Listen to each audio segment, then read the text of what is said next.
A new docuseries takes a deep dive into unsolved missing person cases. The first episode of Never Seen Again highlights Terrence Williams from Florida.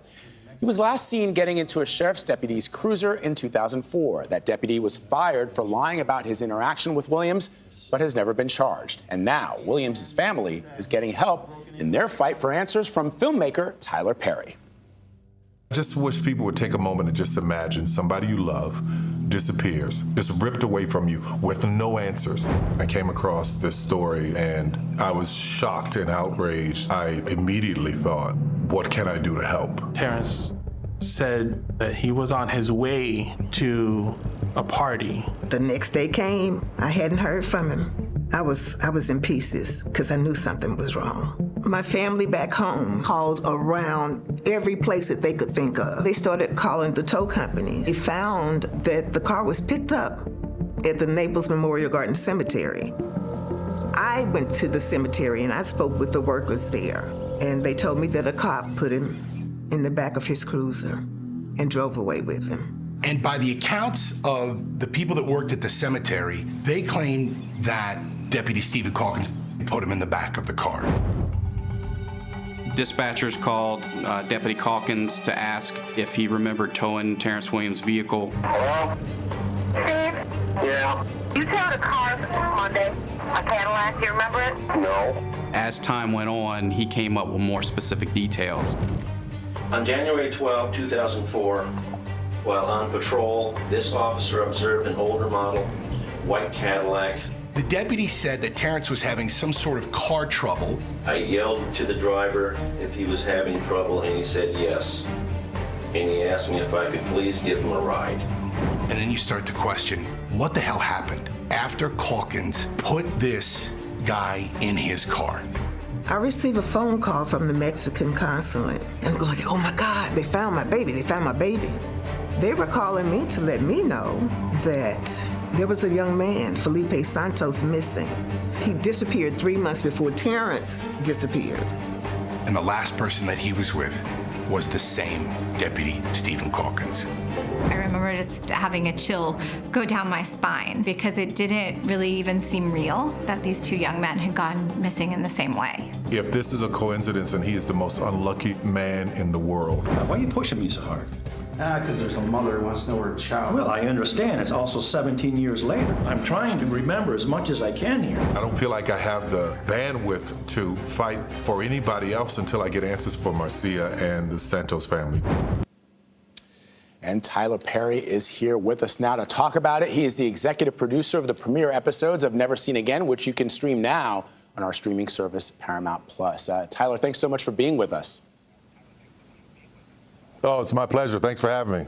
So you didn't know Terrence Williams before he disappeared, but you've since gotten involved in the case, and you worked on this docuseries, and you even spent hundreds of thousands of dollars of your own money and hired attorney Ben Crump to represent the Williams family. Why did you do all that? You know, I was watching a television show, flipping through channels, and I came across this story a few years ago, and it just blew my mind. And the thing that made me get involved right away is this is first of all, the pure injustice in this, but also looking at his mother, looking at Marcia's eyes, looking at her pain, looking at her lack of hope. I just felt like, you know, I have a bit of a platform, I have a bit of a name, let me see what I can do to help you. So I'm really glad that we were able to do this, and it's going to be on Paramount Plus for everybody to see it. I want people to really, really pay attention to this, because if this doesn't outrage you, I don't know what will. Yeah, in fact, his mother really shared a lot with you, and she read a letter to the editor that she had written. I want to play that for everyone to hear.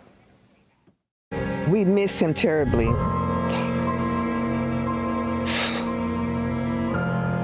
Please answer a heartbroken mother's plea.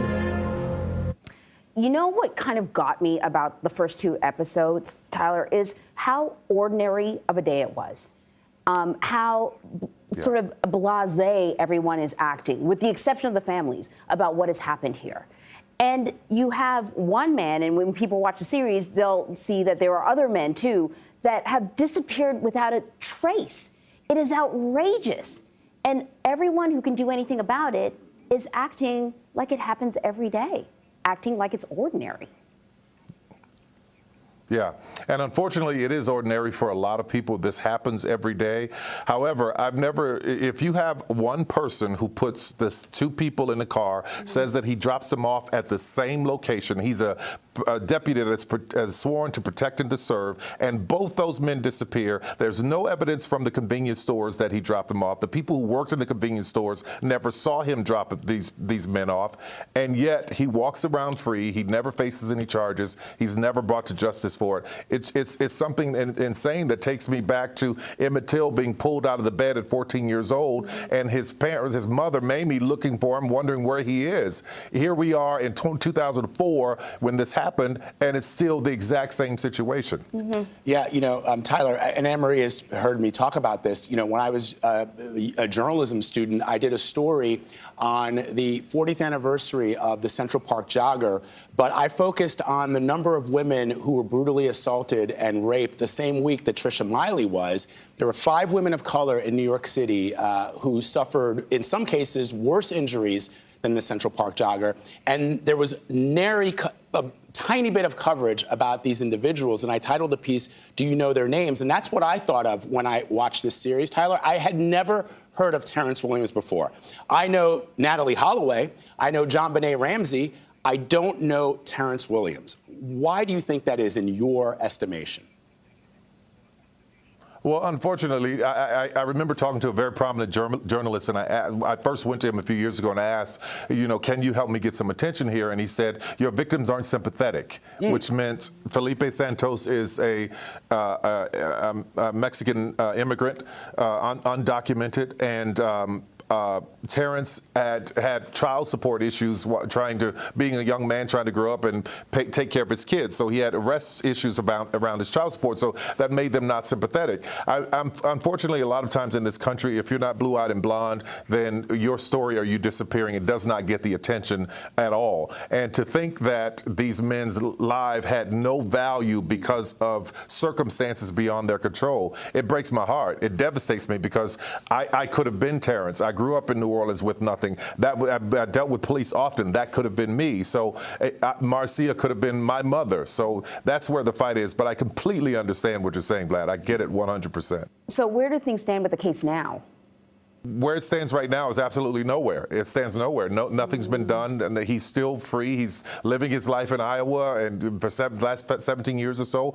It is my hope that the reason I had Marcia do the civil lawsuit is because I was hoping that we could have gotten a deposition and gotten evidence to actually have him charged. So my hope now is that the Justice Department, because nothing was done in Collier County, nothing was done this is in Florida, nothing was done at this at the Attorney General's level in Florida, and nothing has been done anywhere else. So I'm hoping that the Attorney General of the United States Civil Rights Division will pick up this case and at least take a look at it. Well, Tyler Perry, it is really a riveting and heartbreaking story, and you sort of repeat over and over, can you believe that this is happening at this time? And that's what I kept on thinking. Where's the surveillance video? Where's, we think of ourselves as sort of easily trackable in these days, and here's an example of how we cannot be. Thank you so much. It's absolutely my pleasure for being here. Thank you for helping me with this. I appreciate it. So you can check out the first season of Never Seen Again starting today on our streaming service, Paramount+.